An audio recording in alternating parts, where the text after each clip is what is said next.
बोल इंडिया, सच की आवाज। अब सच देखेगा इंडिया।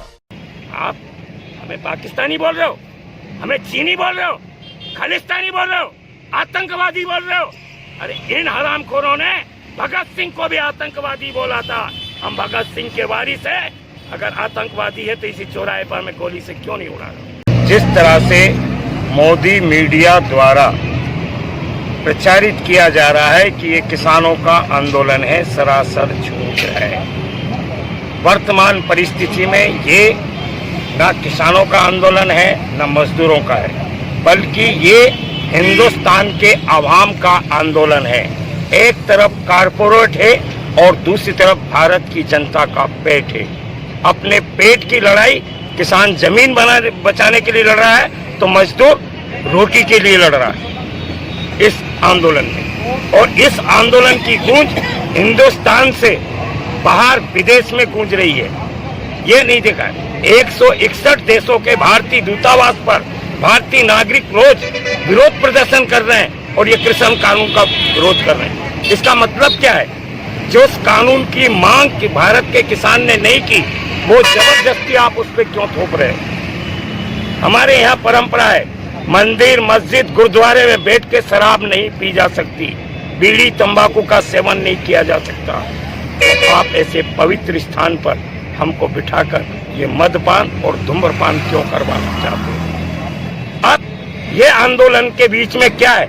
एक तरफ कारपोरेट का हित देखने वाली सत्ता है तो जनता के पेट का निवाला देखने वाली जनता है। दोनों के बीच में ये संघर्ष है। एक तरह से जो अब हमारे साथी ने कहा, आजादी, आर्थिक आजादी की मांग को लेकर मैं किसान मैदान में अगुवाई की, साथ उसके मजदूर खड़ा है, नौजवान खड़ा है, जो सेना के फौजी रिटायर्ड वो खड़े हुए, डीएसपी से नीचे पुलिस का जवान इस आंदोलन के साथ में, छात्र, नौजवान, शिक्षक, टीचर, कलाकार, पेंटर, बुद्धिजीवी सभी इस आंदोलन में है। केवल कारपोरेट परस्त लामी नहीं है, भारतीय जनता पार्टी और उसके संगठन नहीं। जब हिंदुस्तान के किसानों के हाथ से जमीन छीनने का एक काम, कारपोरेट खेती होगी, फार्मिंग एक्ट लाइसेंस लेना पड़ेगा, तो कंपनी जैसा कहेगी वैसा।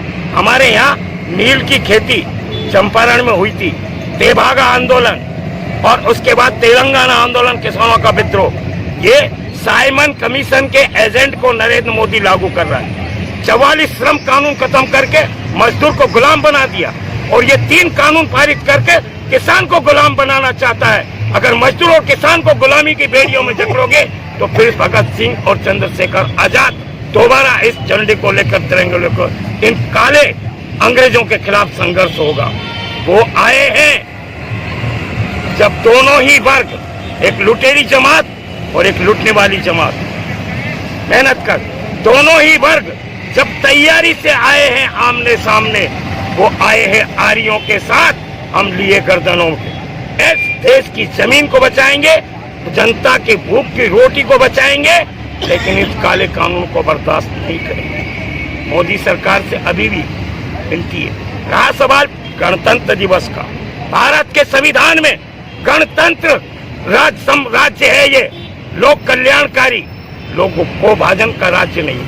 पहली लाइन लिखे संविधान के ऊपर, जाति भेद के आधार पर किसी से भेदभाव नहीं किया जाएगा, धर्म के आधार पर आपको भेदभाव नहीं किया जाएगा, अमीर और गरीब के रूप में भी, महिला पुरुष के रूप में भी भेदभाव नहीं किया जाएगा। आप हमें पाकिस्तानी बोल रहे हो, हमें चीनी बोल रहे हो, खालिस्तानी बोल रहे हो, आतंकवादी बोल रहे हो। अरे इन हरामखोरों ने भगत सिंह को भी आतंकवादी बोला था। हम भगत सिंह के वारिस है।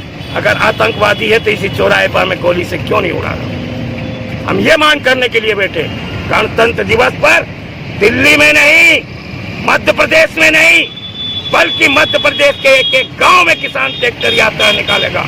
इनके बाप में दम हो तो रोक के बता। इनकलाब जिंदाबाद।